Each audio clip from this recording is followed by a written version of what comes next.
Hi, this is Randy Finney with Right Side of the Chart, and this is an early session update for Friday, September 19th, 2025. It is 10:48 a.m. as I'm starting the video, and what we'll do in this one is go over the short trade ideas on the site. Just to reiterate, in case you missed the video yesterday, these are not all inclusive. A lot of the trade ideas that, in fact, the majority shared on the site are done in video format, and I may not always tag those and put them in the category. One example might be if I do, an extensive trade idea video with both long and short trades, as well as analysis on certain things that aren't trade ideas, just things that I'm watching, maybe setups. I may not tag that because if I put all those ticker symbols that I've covered in that video and categorize it as active trade short in this category, it's going to show them all there, and this makes this whole kind of what we call tag cloud up here. It gets very convoluted. In fact, there's one in here, for example, Novo's a long, not a short. But that's only because I shared it as a paired trade along with Lilly in one single post, and therefore when both symbols appear there and I tag it as either a long or short, which was really, again, that's the long, that's the short, it's going to show up here. So of course you're going to go in if you want to read up on, let's say, oh, Lilly, I'm interested. You click LLY and it's going to load all the posts on that, and then you can pick up there that the fact that Lilly was the short and Nova was the long. All right, let's go. Let's dive right in. Before I start out on all of these that are listed right now as active short trades, I'm going to touch on one that I've been highlighting recently, been waiting for, and I think we are there, or if not very close, and that's gold, GDX, silver, and the mining stocks. I'm going to start out, as I often do when covering the metals. I talk about the US dollar.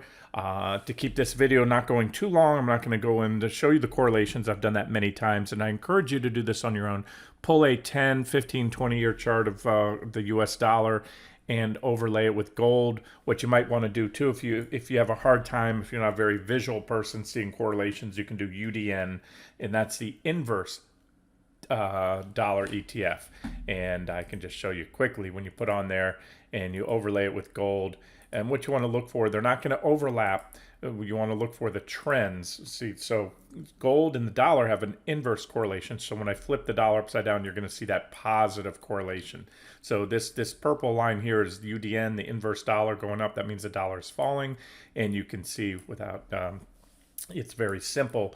And this is, again, this isn't some convoluted, hard to explain reason for this correlation. It's simply, as I often say, the gold that we're trading, at least gold futures, GLD. Go down to your jeweler and buy some gold, or go to Costco and buy some gold coins. Gold's priced in US dollars, so when the dollar falls, it takes more dollars to buy 1 ounce of gold, and and vice versa holds true when the dollar's rising. It takes fewer dollars. And so if you freeze supply and demand, and that is the variable there, the relationship I just told you is immutable for that fact. It's mathematics when you're factoring in 1 ounce of gold in dollars. But the supply and demand can at times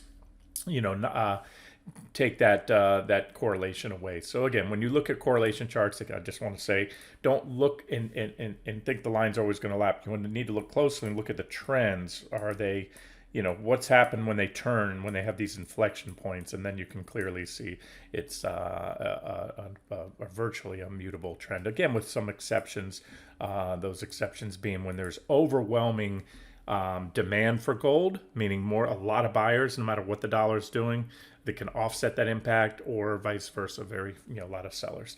All right, so we'll go back to the dollar, which I've been covering for quite a while. This is a daily chart. This is a big on UUP. Again, it's not the actual dollar index, it's the ETF that tracks, or ETN that tracks the dollar index, and it's just an easy proxy to use. And it kind of gives you an idea that you can see that gold, as I've started pointing out down here, is at the bottom of this multi-year trading range. This trading range goes back to early 2022, and despite the fact, again, we just had a rate cut, it had a little abatement in the dollar. But as I've covered in recent videos, the dollar in itself doesn't trade in a vacuum. What makes the dollar go up or down in value is what the other currencies that it's basketed against, mainly the euro, with the second largest component being the yen. And so all I can tell you is I'll give you, my read on the chart. That was long-term support where I expected at least a bounce. We got it. We hit my first target. This is the kind of the drift leading up to the Fed meeting. We got the quarter point cut, and the dollar is still holding above support. So what it needs to do now to make the case, increase the odds that we're going to have a meaningful correction or trend reversal in gold, silver, GDX.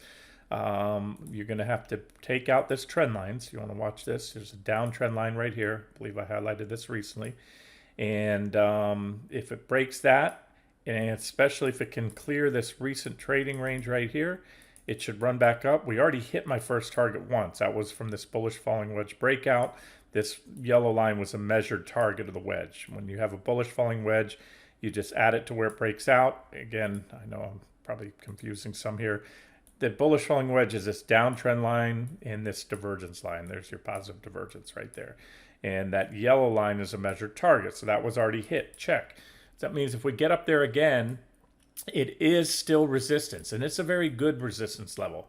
In fact, because of that, the fact that if we get there and break out, which again, if we do get up there, I say the odds will, whether we have another reaction or more or not, that we're going to break out. And if we do, then that's a powerful technical event that should quickly take the dollar up here. Right now, the masses aren't expecting that. They think it's going the other way. That's why they're piling on gold, silver, GDX. Again, the rally, which took gold to where it is now and broke out of the range, was due in large part, not exclusively, but very much in large part to the big drop in the dollar. So if we go the other way, like I said, that is what I can guarantee you, it's a net headwind for gold. That doesn't necessarily mean gold must go down, but it most likely will. Again, a headwind is just that. It doesn't mean that it will force it down. If there's massive buying of gold from the central banks or whatever reason, yeah, that can offset that. All right, so enough on that. Just watch that. Again, it's if you're going to trade gold, silver, GDX, in my opinion, as I always say, I think you're remiss if you're not tracking and forecasting, trying to gauge where the dollar's heading, because you want to put that in there. So there's gold, GLD on the daily chart. The ETF does a very good job of tracking gold. And that's it. We broke that trend line right there. We're back testing. Right now, my guess is very, very few want to short. I know the short interest is very low. However, I'm going to show you one more thing that we need to, little nudge we need to get some selling going on gold. And one thing you can see here, we have a PPO, a poise too. It hasn't yet made a bearish cross, and a clean bearish cross. What I mean by that is stay away from trying to extract any useful value of PPO crossovers when you're in a trading range, right? Because what happens is the lines flatten out. And so you're going to get you're going to get whipsaws. So do not use, I don't use or put any weighting into PPO crossovers, things like that, when you're in a trading range, because again, the lines flatten out, it's whippy. When you get this, what I call clean separation between line, once you start trending, it's then those bullish and bearish PPO crossovers that usually do the trick. Again, gold's had we had a couple breakout periods, but there was a pretty clean separation, high level PPO bearish crossover, and it sent gold down on a correction. And I always say that corrections can come in one of two forms or a combination thereof. Corrections on price, when you're in an uptrend, a correction can come in a pullback, prices going down, or the trend stop from going up and prices go sideways. So that was both of, we had an initial pretty healthy correction and then multi-month sideways trends after that one. So there it is. So you got that bearish PPO crossover pending right now. It hasn't yet happened. More so, I put the weighting on the trend line. You can see it's right there. You go to the 60-minute chart, and it's actually on my 60. Again, the daily, I'm giving a little bit benefit of the doubt, but it's not a great trend line. I'm going to just tell you right now, and it's a hell of a resilient trend, just like the stock market. The trend in gold's been resilient, but we broke there, and then this right here. I think I covered this for you recently. 333.23 is where I have it at. Needs to break that. There's a little gap below. So if and when that goes, that will most likely send the gold bugs run for shelter, at least get a first half decent correction in a while. And then it goes without saying, When gold goes down, GDX goes down. It typically goes down more in percentage terms, just like GDX goes up more. And I'll get to all those charts in a second. But the one thing you want to see, or I want to see, before engaging too aggressively on the short side is this. This is GC, gold futures. This is I'm using 8-hour candles here, so almost a daily chart. You could put up a daily chart, it's going to look the same. It just happens to be what I'm using here. There's a trend line. This is a potential trend line. Why did I call it a potential trend line? Well, right now, really only 2 reactions, but there's that trading range. That is so obvious and blatant. I think a blind man can see it. Very nice trading range. And that was a powerful breakout. However, right now, it looks like if we break this line, so there's the uptrend line that needs to go. And again, you can see it's very well defined, and we haven't broken that. So when something's in a strong trend, I use that court of law, criminal defendant, where they have to be proven guilty beyond a shadow of beyond a reasonable doubt, right? And that's just kind of the same thing. So yeah, I just showed you on the 60-minute chart a GLD was below that trend line, but not on the daily. And more importantly, the futures. This is what a lot of the pros trade. This is what I like to trade if I'm trading gold, or I'll trade GDX to get the juice, or silver. But you can see nice negative divergence. And, it's a setup. So we could continue higher. Maybe this trend line never breaks, or maybe we go up another 10% in gold before that trend line breaks. Maybe it comes in with more reactions. I don't know. I do know that if it breaks soon, that's a sell signal, and will most likely take gold down to most like a back test. See, this is just a very nice sweet spot pullback target, because you have the top of the trading range. It was one little spike here, and that's why I have that reaction line there. But this, I know I'm drawing crazy lines everywhere, but this swing down here to that potential trend line would most likely come in with that 35, 31, 50-ish level right there. Again, the top of the recent trading range, which is very well defined. You have 4 reactions before the breakout. And so that's a potential minimum target. Now, if that broke, that's going to be a lot worse, because then that's going to say, hey, here's a trading range, a breakout that failed. And that could bring gold down. Then you have this secondary trend line in the bottom of the range. So I'll continue to update it. I just wanted to reiterate right now, it's a setup. You could certainly take a starter position, and or not. If you want to wait, be the second mouse that gets the G's, you want to wait to see this GC level go. And then silver looks like it's primed. Silver got a little ahead of itself. It lagged gold and then played a game of catch up. This is a 60-minute chart. This is a divergent high right here. This is gives you a wedge type pattern right there. You can see the negative divergence right there. And you have a breakdown. And right now, as I speak, we're back testing. And there's minor. This is very minor, but it is resistance, about 42.95, 96. And so, although your odds will increase exponentially if gold gives a solid sell signal, I need to say that because silver is going to follow its big brother gold. That's what it tends to do. However, this is an objective short entry. To me, not an all-in, but a partial or starter position. And if gold breaks down, then you could add. There's my minimum pullback target on silver. If things start to get ugly, which again, that could happen, then we're going to go down a little lower. And I'll continue to update it. So there's, so let's see if I have anything on the ETF. Yeah, the ETF also, you can see it's SLV is the ETF for silver. 60-minute chart here. There's your breakdown, close to back testing right now, negative divergence, blah, blah, blah. So all ready to go. Check, check, check. Just need that gold breakdown. This is GDX, as I mentioned recently, broke down. The 60-minute chart is on a sell signal, but this trade is only going to go so far to the downside unless gold takes that, gold futures take that trend line. So it's set to go. Again, this one's already broken down, so you could make a case to short it. But as I just spent time doing, you want to, obviously, it's going to just be that much better if dollar breaks out of the downtrend line I started the video with. If gold takes out the uptrend line that I showed you. So far a breakdown, little kickback rally, negative divergence there. And on my daily chart, you can see right here, this is the this is that 60-minute trend line that just broke down. We have a let me move this over. We have close to. The lines are flattening out. Looks like a bearish PPO crossover is coming. And the last one we had, a clean, high level with clean separation, was right here. And that came, we had a correction that was, I'm going to just rough measure it for you, about a 17% drop in GDX. The last time we had again, a clean separation, high level bearish PPO crossover. And then we went just like gold. Gold was in a trading range, and so was GDX, so stay away. These are just, flatten out. And then this is clean separation. There's a great example. It looks like, don't jump the gun case. Looked like we're going to have a bearish PPO crossover, but the lines bounced. And this time I don't think they will. So I'm starting this out with one of my favorite picks. I think there's a lot of potential here because I know it's a hot trade. It's a very crowded trade.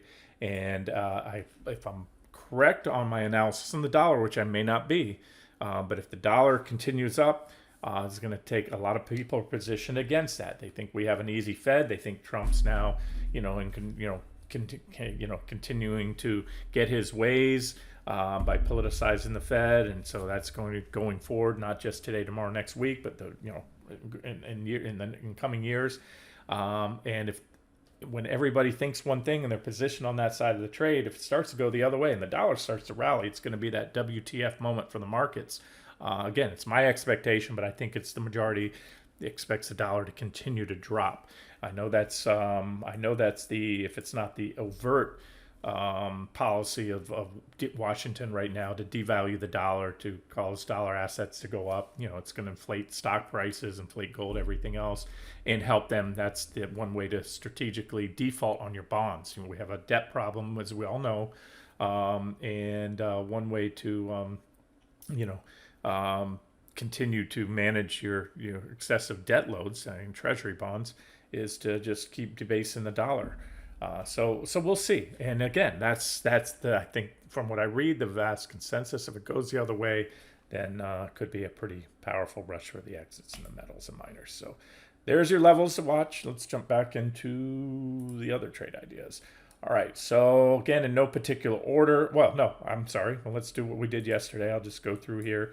AGO, that one. Some of these have been on for a while, and they're a continuation of trades that were shorted back earlier this year. This was AGO back in the beginning of the year when we were short the markets and a lot of stocks from the highs, a lot of sectors. And T4 was hit. And then, as I've made clear many times, that was it was a hard time to cover. All shorts go full long for the reasons stated at the time. However, this one, again, you can look at it big picture. We shorted, I guess, somewhere up here because my T1, T3, T4, these were the first targets. And again, there was every reason in the world stated at the time to cover shorts back then. And so we bounced, and this one's in a downtrend. You can see right now, I will say, if it takes that out, that's a pretty clean downtrend line. 1, 2, 3, 4, now 5 clear reactions. 200-day moving averages. You can see this stock has lost the 200s, 200 exponential, simple right there. So stop should be no more than there, wherever they were originally. If you're targeting T5, you can make a case to objectively short this stock right now. I'll say not one of my favorites, but you can either short it here at the downtrend line with a stop somewhat above, and/or, when I say and/or, if I didn't have a position in this right now, it would be a starter position here, stop somewhat there, probably relatively tight, maybe on a daily close above the 200s, maximum stop above this resistance level, and then the second and full position if that 80-22 support right there breaks, and then that's still T5. Okay. Next up, ES is just more of analysis. I give analysis.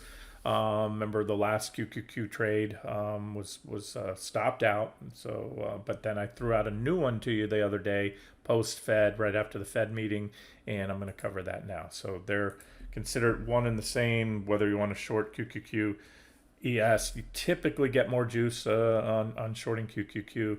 So I'm going to go over that. And no change since yesterday. There's a trend line. There's the break right there. Back test day 1, back test day 2. That's it. That's simple. Take it, don't take it. That's all you. Targets, like I said, would pretty much be the same targets as the last trade right here. You're going to have reactions now. This would be, you can see all the levels marked. These are all support levels, aka potential targets. Depends if you're just looking for maybe you're in that bull camp, but you say, you know what, this is just getting a little overdone. I want to fade a real rally, or I want to wait for a pullback to buy my longs. Well, here's your levels. You can screenshot this chart, see the levels here, all potential targets, and I continue to maintain it's going to be, we need to take out really T1 and T2. I colored up yellow. These are the big levels right now. I think T1, a break of T1 will really do the trick. T2 should seal the deal, meaning to open the door to those longer term downside targets that I have. But that's going to take you about, to get down to T1, it's about 6.3%. T2 is about 7.6% lower. All I can tell you, and again, I understand the resiliency of this market. I am not blind, but this is what I do day in, day out. I'm pointing out objective, I'm pointing out the technicals. And this is a clear breakdown. Yes, a lot of noise around the Fed, but a clear back test. We're still below the trend line. So this today, right now, is every bit as objective as a short entry as this was the other day. Whether it pans out or not, again, stops at this point. Well, if you clearly, the problem with taking out this trend line, it's a pretty steep uptrend line. So we could continue to backtest it for a while. I will just say this. If you are interested, or you plan to short, you pick your price targets. You know where I think this market's going over the next year. But even near term, these near term pullback targets, and then you need to come up with your stop. If you're only targeting, like I just said, quick pullback, and you want to go, okay, I want to take this little 1.5% fade to that 587.86 support level, and then I'm going to cover that short and go long. Well, that's a 1.5% drop. You probably want to have a stop no more than about 600 there, 660 right there, which is about I had it about, right there is about 0.5%. So yeah, we're called around 600. Now, if you're saying, okay, you know what, I think we're going to go back down and test that key level. That was our first target, which was hit right here from that short entry there. And that is a lot of clean reactions right there. So if that's your target, then you're shooting for about a 6% pullback in QQQ, over 6. You can easily give yourself a 2 or even a 3% stop loss on that and have a reasonable risk-reward ratio. All right, so that's QQQ. Not much more to add to that. Still below the trend line. SPY, still, this is 60-minute chart of SPY, still below the uptrend line. Breakdown, back test. And again, this is the yellow level where I think that it's going to, the selling will begin to accelerate. I think if we get down there, and that's going to be, it's also a potential swing target for you. It's also about a 6.3% drop in SPY. NASDAQ 100 futures, 60-minute candlesticks, breakdown, nice clean wedge. And again, a lot of noise around the Fed, but nothing more than a breakdown, bounce off support. That support was that previous high right there in the futures. Perfect kiss of that level. Back test, and we're still below the trend line, just like QQQ. ES, S&P 500 futures, like I say, anytime you're trading the NASDAQ 100, just like gold and the dollar, you'd be remiss not to include the S&P 500. You want to see them both break down and give you a sell signal, and that's exactly what I have here on that wedge. Breakdown, back test, rolling over, and you can see first target, second target, third target, fourth target. That fourth target's about 6303. We'll call it 6300 on the ES, the S&P 500 futures. IWM, the best chart I have on IWM is this daily chart right here. Let me move this back down, give me a little more real estate on my chart. All right, so we've been diverging forever, but this is your primary uptrend line. It comes off the April 7th lows right there, and you have a lot of reactions on it. So set a price alert. That's the level it needs to go for the smallies. And so far, nothing big. I'm just going to loop over on a tangential thing. Remember, I told you I'm very much. I also gave you a fade trade on TLT, the 30-year bond. So nothing but downside, nothing but red since the Fed meeting, just like the last time. So just like a year ago when the Fed started the rate cutting cycle, we saw Treasury bonds rally, meaning yields fall right up to the meeting. And then so far, now again, I'm going to say this, guys, 2 days doesn't make a trend. It's a potential start of a trend. This is a big level. I told you on that fade trade, you could fade it back down here to that 88.43-ish. It's a support zone. I have a couple levels there. But again, if this level breaks, this was that multi-month trading range, and you start getting into there and it opens the door to these additional targets, I almost guarantee you, as much as I can give, I can't ever give a guarantee in trading in the markets because anything goes. But with the strongest convictions, if we start to go down here, especially break down the bottom of this trading range, the stock market will be taking it on the chin at that time, or about to be. So that's where you're kind of all in, heavy short the market, whatever you want, SPY, QQQ, small caps. But we're not there yet, so watch that level. If you are short treasuries, we're coming up on support. And again, this is just something very much, in my opinion, to watch right now. And so far, it's, soon, the market may start to get a little EBGBs about this post-Fed sell-off. Again, especially if it doesn't get bought up soon as it's coming back on support. All right, next up, GF is the same as feeder cattle. Okay, I had to, since I first shared the trade idea, the futures have rolled. We're now on the October contract. So all these price levels are going to be different. The chart's going to be different. There's a lot of variance in GF, more so than some other futures when I looked from the previous. So I had to completely replicate the chart. Going off, the same. We already hit the first target. We shorted it here on that wedge break, went down, and what I've added, this is resistance. We've been in this consolidation area between this resistance level at about, on the new October contracts, 335.41 down to that first target, which this correlates with the same point on that other, on the chart I first gave you. So bottom line is objective to short here, but I wouldn't be shorting above there. You could hold it for a little while.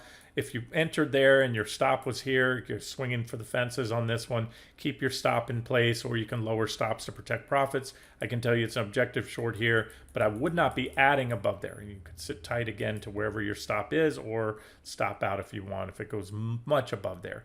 So objective short there, and or in a break of T1. The T1 now comes in line with about 348.500. Or if you want to be safe, when you see a little punch through, wait for the break of the recent lows. And there's your second target right there. And again, there's potential for a lot more. Beef prices, as I showed you in the initial videos, have gone parabolic. So there's T2 right there. And if T2 breaks, then most likely I'll be adding some of these additional targets. Next up, Lilly and Novo. Lilly of the two was a short. I already covered, I believe I covered Novo, yesterday in the long trade ideas. That's just my 60-minute chart. It's reversing off that resistance coming up to T5. And Lilly, the big competitor against Novo, I gave you this one. You can't see it here because it was in after hours of pre-market. We were up higher in here, and we went down, or wherever it was somewhere in there, and then this chart won't reflect now at this point. It won't show you after hours trades going back anything more than a day. So we hit our first target, bounced, and this was a shorting zone. This is more of a longer term swing or trend trade I gave you. We're still in that shorting zone, and look where we are. We're coming up to the 200-day moving averages. This one's kind of moved through them a little bit. Some stocks, what I call behave better to the 200s than others. Tech stocks usually do a good job. This one has a history of, it's gotten above there, but this is when it took them out. So again, a lot of stocks, you can see, usually the 200s define the trend. And again, in volatility, the stock's been volatile lately, so you've had those few false breakouts, but you can just see how well the 200s define the bull market here, the uptrend, brief little dip below. And they clearly took them out here and rejected, regained them for a few weeks, but rejected, regained it, rejected, rejected. Now you can see they're starting to sell the 200s more aggressively. So all I can tell you is it's an objective short here, right under the 200s, and up to, but not above the top of my shorting zone. You want to have a stop somewhat above there. My targets haven't changed since I laid it out to you in that initial trade idea. These are your next targets here. T1 was already hit. It would still maybe or maybe not give another reaction. In fact, we already hit it and had a reaction. Opens the door that if we get down there again, it's going to increase the odds you're going to go through it. And T3, T4. All right. Next up, QQQ already covered. SMCI. That was short on, where was it? On the break. Oh, God, when we fell back in here. Trying to remember where this most recent entry was, but this one held the 200s like a world champ there. 1, 2, 3, 4, 5, 6 candles on touching the 200 every single day, and then a rally back off the 200 simple. But as I mentioned to you recently, the rally back to this apex is this huge triangle. So the bigger picture, again, if you didn't catch the previous posts on this one, you had a nice, clean, symmetrical triangle with a false breakout. That false breakout failed because you had negative divergence. And then you took out this uptrend line that threw us back into the triangle and then down below. And right now we're testing the apex. So we're testing the downtrend line. If you want to keep it very simple, that's resistance. Therefore, that makes this an objective short entry. I'm going to maintain this stop on a daily close above 49. Because if it gets above there, it's taking the trend line back out, and then this thing is just whipsaw city. And at that point, the triangle doesn't mean squat to me anymore, especially the fact we'll be past the apex of the triangle. Now, these uptrend and downtrend lines may or may not come in, but again, that's why that stop is placed strategically or tactically above that, somewhat above that uptrend line to allow for a brief pop down through there. And so these are still your targets there. A lot of meat on the bone. If my final target, T6, is hit, that's going to be a 63% drop. All right, next up, XBI, Biotex. Biotex, thrown out there a long time ago. So on the Biotex, we had a short here. Somewhere on that, one of these two trend line breaks, we hit my first, second, third, fourth target. Again, April 6th, cover all shorts, go full long. So it was truncated, before T5 was reached. We had, like everything else, a nice rally off those April 6th lows for the reasons stated. And now you have this uptrend line right here. So again, I've left it on because it didn't exceed any, stop. Any reasonable stop or anything like that based on the final target. So it's more of a, if you want it, here's what you need to see. You need to see this trend line get taken out. I don't have strong convictions. This is my 60-minute chart. I haven't even looked at the 60 in a while. I do have some divergence there. And there's the same trend line I just gave you on the daily, but it's not a super duper defined trend line. It's just kind of a May-ish. But Biotex will most likely head down. They're still in this multi-year trading range. They've just been swing trading vehicles. So the next trade down take us. And the fact that we got rejected, here's the thing, guys. If you want to know how I look at this, it's maybe overly simple, but again, I do this long enough. Nobody bats 1,000. These things never play out all the time, but it's a pretty simple strategy. When you recognize a trading range, you want to go long at the top of the range. Short at the top of the range. And again, the range wasn't visible then, but I'm just showing you what the range is. And then you go long at the bottom of the range, cover shorts and or go long, especially if you have more reasons to do so, like negative divergence or positive divergence of the low overbought conditions. And then you short the top of the range. And the next stop is usually, and there's often reactions around the midpoint of the range. So sometimes, but you'll hit the midpoint and bounce back. But ultimately, from the top of the range, your next stop, even if you shorted here at that top of the range, the next stop is usually the bottom. And again, that one was truncated for all the reasons stated back on August 6th. So otherwise, we probably would have hit that level. Either way, was advised to cover shorts and go long there. And so that's it. Now, do we go there? Well, I don't know. We never hit the bottom of the range, and it's possible. So I'm just going to tell you if we do, then that would be, once again, an objective short entry with a stop somewhat above. Somewhat needs to be allow for a little potential false breakout, and or we take out this trend line and maybe the next stop is the bottom. So again, not one of my favorites right now, but I'm just covering because that was the plan, to cover all these short trade ideas that are listed on the site and been shared with you. CCL, Carnival Cruise Lines, I still very much like it. It's just, you remember, a lot of these short trades are swimming against the tide. Quite a few have played out, and some, haven't played out, but they haven't not played out, if that makes sense. And again, we're one of the most resilient bids in the stock market in a while, but this one, for all the reasons, they broke down this negative divergence right here, and back test and rolling over. That's what you want to see after a back test. You want to see prices start to roll over, and I guess the price targets, I would have covered it in the video. Did I not give you a chart with targets? I'll have to mark that up, guys. Well, you see the levels, and again, it was covered in previous videos. As I said, you can click this the symbol tag below to see the previous coverage on this one. Let me see, board one. Nope. Okay, so I would have just highlighted all these levels. These are all potential targets. And although I don't cover it in every video, I very much I'm constantly scanning multiple time frames, and I gave you a long-term target, and I have a high degree of confidence in this trade. I just want to tell you that is this is my weekly chart. This one to me speaks more clearly than the daily chart. And in fact, you know what I'm going to do? I'm going to zoom in here.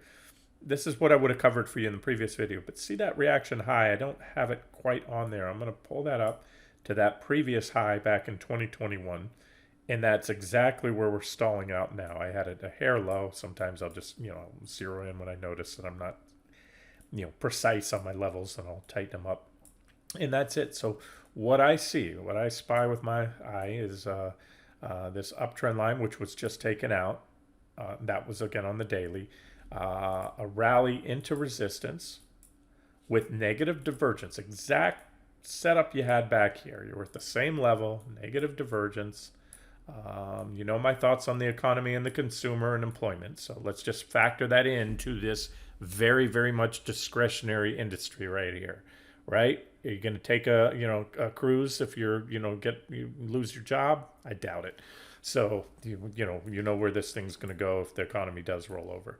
And if it does, hey, there's something else going on here, and Trump is a maestro, and U.S. economy is just going to roar forever, and then this one's going to break out. And if it does, that's what stops are for, guys. That's simple stuff.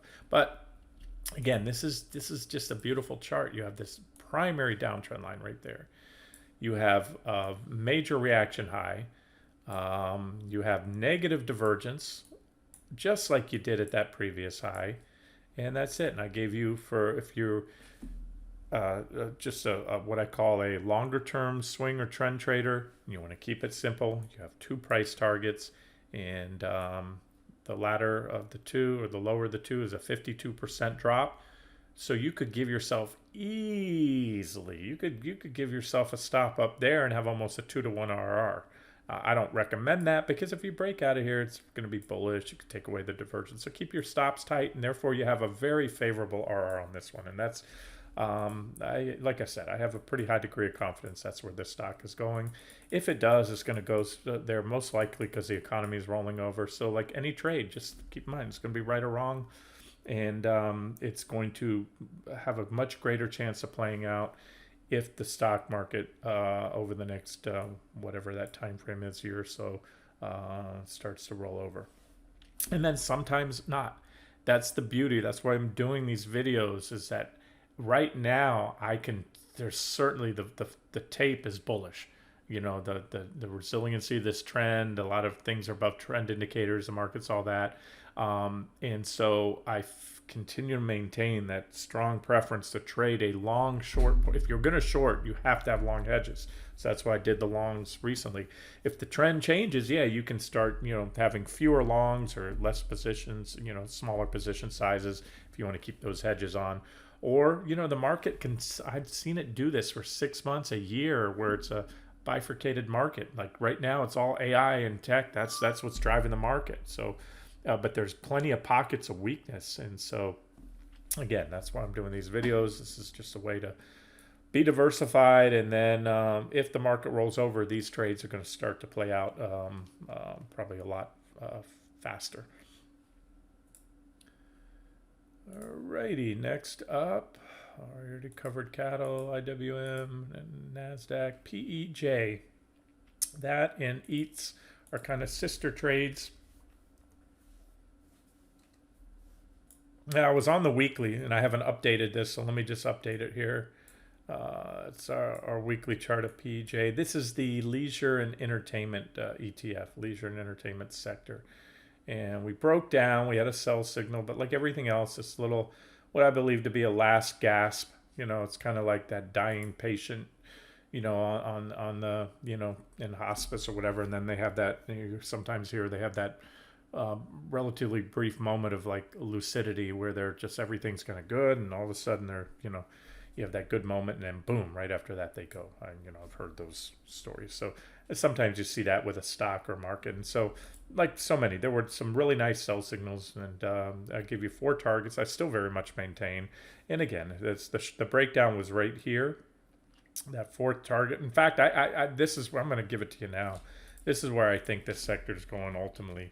I have a pretty good degree of confidence down here, T5. But let me just lay it out. The T4, if hit, that would be a drop of 20%. We've gone up 5.8, less than 6%. So still within a favorable RR and within any reasonable stop if targeting that final target. But this is now the final target. And what needs to happen, again, you had a divergent high right here. Let me borrow that, put you there. Broke down, nice clean breakdown. Truncated right there, right before T1 bounce. And now here's an uptrend line needs to go. So I call it a setup if you're not in it, or an add-on if we break that trend line. And again, you have, I just laid out for you, potential to make 32% on that sector. I'm going to cover EATZ. I don't know if it's listed in the trade ideas. I'll check in a second when we get back there. But I also highlighted this one on this most recent diverge high. We shorted this one again back here off the highs. Way back here, we entered somewhere in there. We hit my first target, second, third. So there's a case where we hit my first target. I think a lot like the stock market. Made a marginal new high, but still divergent high. The divergence only got larger. Went on down then to hit my second target, third target, right to the 4th target. And then, of course, there it is. Those April 6 lows, cover all shorts, go long. And so this is just a continuation, really. And just like the stock market, if you look at bigger picture, that's how I'm viewing this. Everything made, again, a marginal new, but still divergent, and even bigger divergence. You know, this divergence is much larger. Therefore, it would make sense you're going to have a bigger drop if these targets are hit. That's the target I gave you back then, T6. That's a 32% drop in the sector. I think it's safe to say fundamentally the logic behind the restaurant stocks dropping if employment continues to rise. I think most of you can grasp that concept there, that people are going to eat out less. From a technical perspective, well, this has been in a bull trend here. Took out the 200s right here. But again, all the reasons that happened back then, got that last gasp of fresh air in the sector. But now we're back below the 200s. We've been flirting with the 200s. You can see here for last month and a half, and then starting to now move away. And so that and we also just took out this 2756. So I'm going to say right now, that's an objective short entry right here. I'm going to also give you a line right here. I've noticed since this is where the trading range kind of, we were bouncing and it was on that gap. See, that's where they were buying it. There was a gap right here. Reactions there. So this is resistance. There's the 200s. That's the trading range. So there's where an objective stop at this point would be somewhat out of reach, maybe on a daily closing basis, a little bit above the top of that trading range right there for EATS, restaurant sector ETF. RTY, covered small cap. SOX, let me cover the semis. We have NVIDIA. rallying lately, but the semis, this is the daily chart here. Divergent high. This is a big wedge. Remember, we already broke down. A lot of things have this similar. We had a divergent high right here. That was a divergent high breakdown, and a marginal new, but yet still divergent high. And now you have this trend line here. You can see the divergence continues to build. You know my thoughts on NVIDIA. NVIDIA is the big dog in the sector, and it's still below its recent divergent high, and it's still in this kind of grinding around trading range. And as I've been saying lately, we need to break this 165-ish level right there to open the door for the next downside. Any new high will still be, and you know, it sucks if you're short because you're still going to have a divergent high. Divergence isn't a sell signal, but you'd need to reverse off there. And then at that time, if we do make that divergent high, we'll look for whatever sell signals might be there at the time. But again, I just wouldn't chase NVIDIA here. And again, you can see the technical posture of stocks, the semis, and I think I have targets for you somewhere, one of these boards. Yeah, this one. Okay, so back here, when we shorted it there, so we got to take out S1 zone. S1 is a big support zone. We need to take that out. And then when that goes out, that opens the door to all these targets. You still have about roughly 44% downside to the sixth and final target there on SOXX.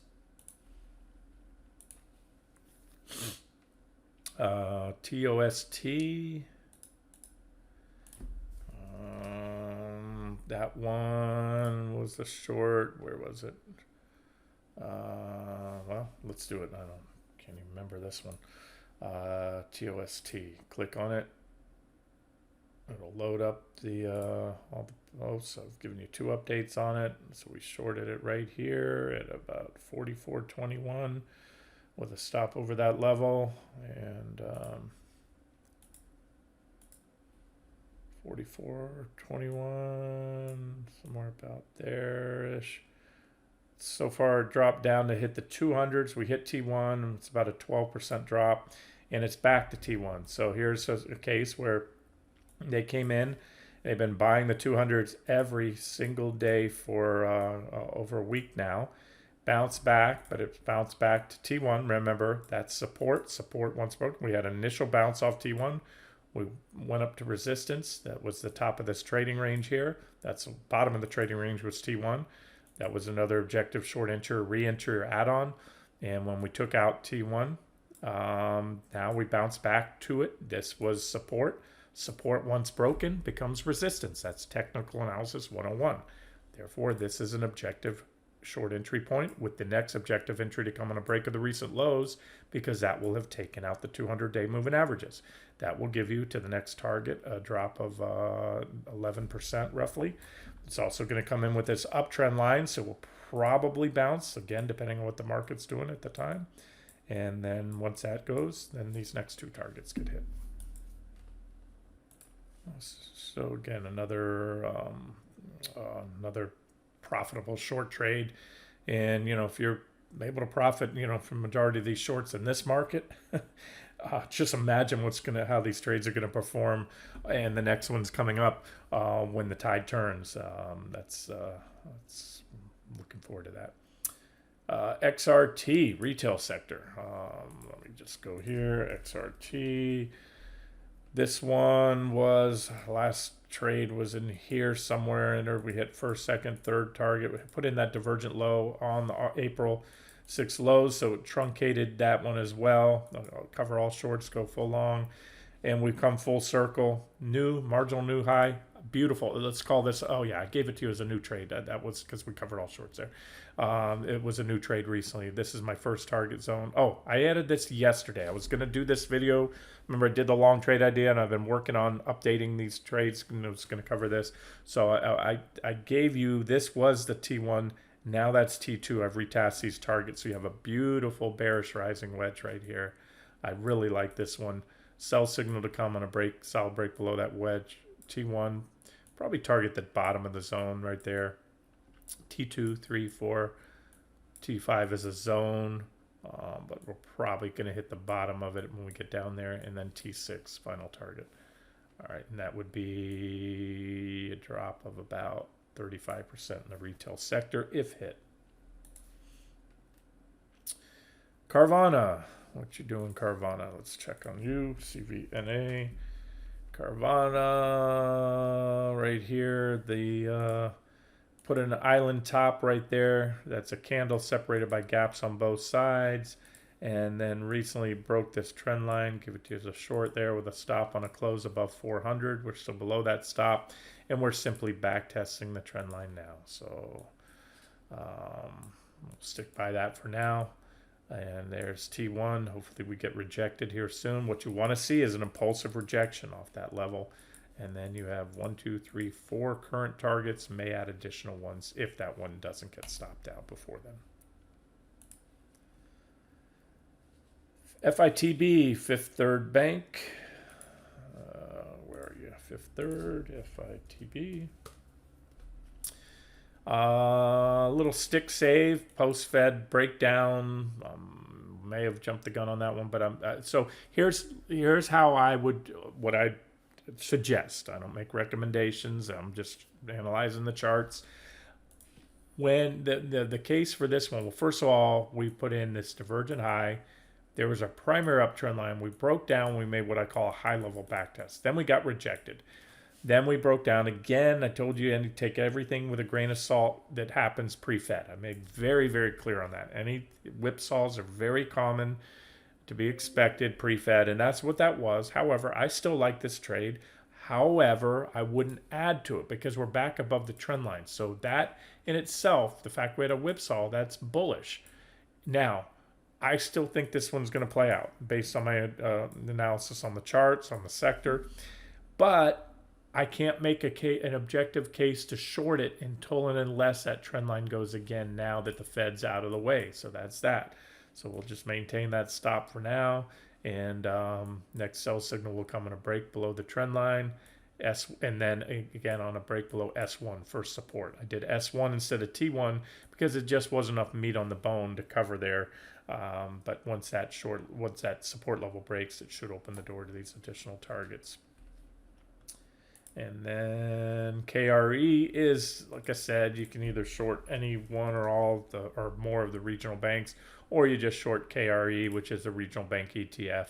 And that one, same story. Here's your primary uptrend line with a minor uptrend line that forms that wedge. And this one bounced off there and needs to take that out. And I guess I would have given you, did I give you targets on this? I'll have to work on that. You can see my support levels. I can just tell you if this break, I expect it to break. This is, the analysis on this I gave you the other day. This is this is the primary uptrend line off the October 2023 lows. This is a secondary uptrend line and a minor trend line. So we had a breakdown and a back test one, back test. We've been back testing and forming this bigger wedge below. So when that goes, that's going to send the regionals, I believe, a lot lower, at least down here to that 45.59 level. And that's going to, if hit, that's going to be a drop of about 31%. All right, next up. Carry NQ already covered. Palantir, I haven't really covered that one in a while. PLTR. One of the former high flyers, breakdown. We're below the wedge. This is a wedge right here, divergent high, and it's going in line. There's a handful, more than a handful of. They're not. I'm not going to call them meme stocks. They're just the poster child of this kind of AI bubble and everything going on. And Palantir's I guess they're kind of wrapped in that crowd favorite. Right now, I don't have a read on it. We broke down. We're below the trend line, but we're not back testing. You don't want to wait for a back test. Look how high it comes in. And remember, you don't get there in one day. It could take days to get there. So basically, all I can tell you on this one, it needs to take out that recent low to open the door to bigger drop. 200-day moving averages, they'll come in and buy it. That's what they do. 1, 2, 3. I mean, with zero variability. They hit the 200s. They bought it. It's in an uptrend. If it takes out these trend line, that 148 support, it will most likely go there. If it takes out the 200s, it's going a lot lower. Weekly chart, you can see this thing has just big divergence on the weekly time frame and has broken below that little wedge. And ultimately, where does it go if it rolls over? And it's going to take the stock market, the Nasdaq, rolling over for it to get there. But this is a long-term target. It's going to be the intersecting primary uptrend line off the early 2023 lows and 66.30, and that's going to come in for about a 63% drop in that one. Russell, I already covered IWM, SPY. All right, so Visa, last one. Visa is daily chart. Still, let's see, continuation of a trade. We shorted this one way back. You'll have to pull it up and see when we shorted it. Let's see. Well, let me go do that because it's been a while. I've been covering these, and we had MasterCard and some others, but they already hit targets, and I covered back in April. So let me check on Visa.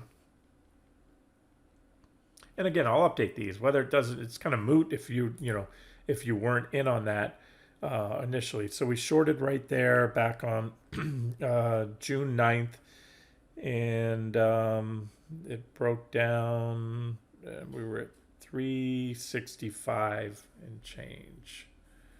All right, so it was on, yep, that breakdown right there. So we hit our first, second, third targets. We bounced, and this one again, I feel confident that this market is not pricing in the risk that made the case many times that the job market's inflected. Fed can do what they do now. It's almost the wheels are in motion on a trend that historically, once the job market turns, it starts to build momentum. It's almost a vicious cycle at that point, and so therefore, the credit card companies should take it on the chin, in my opinion, including Amex. Amex just raising their annual fee. I got that platinum card last year. Everyone said, "Oh, you travel." We were going to go to Europe again, and it's a joke. I don't use the thing. Well, that's us. Some people love their platinum card. They raise a fee. I'm going to just cancel the card because I don't have time, nor my wife, to all these gimmicks they give you. The lounge thing sucks in the U.S. if you want to know that. Everyone I've talked to and read, I realize my wife travels more than me. I'm like, here, go use these lounges. Everyone she's gone to, the lounge is either on the wrong side of the airport, wrong concourse, or they're dingy lounges, or once in a while she's at her airport that has a half decent lounge. She gets there and it's a 45-minute wait, so she can't even go in. So I suspect you're going to see when the economy turns, you're going to see a lot of people canceling, and that's where Amex is making a lot of their money on those premium, $800 and something now annual fees. But Visa's our active trade, and we already hit. We shorted here. We had our first, second, third targets, but I gave you 5, and I'm leaving this one on because we're still well above the stop. This is also a tell on the economy. I have it in my things to watch list, like ADP and Paychex, the big payroll processors. So you watch the credit card companies, payroll processors, FedEx, UPS, although one of those is a long right now for us, but it's already been beat down. They're tells on the economy. So the real world economy, if you strip out AI and the bubble and that vicious cycle of spending it has, when Microsoft and Alphabet are taking their just insane profits because they have near monopolies on there, and they're plowing it into NVIDIA, and then NVIDIA now plowing into Intel. It's a freaking circle jerk, and it's going to continue until it stops. And when it stops, when the big tech companies cut back, even slow down their AI spending, that vicious cycle is going to unwind and go the other way. But again, what I'm trying to tell you is there's two, the stock market is, reflecting AI largely. This is the real world here. And why isn't Visa at all-time highs right now if the stock market is? So all I can tell you, that's fundamental ramblings. Let's speak from the technicals right now. T3 has been hit not once, but 2-3 times. It is support. I wouldn't have listed at T3 way back here if I didn't think we're going to have a reaction off it. And now we've had additional reactions. That makes it much, much more obvious a support level to the masses. And guess what? If I turn off all the lines, guess what else the stock's doing? Boom, boom. See these red and blue lines? 200 exponential and 200 simple moving average. Boom, boom. So when it loses those, you can see that it works to define the trend.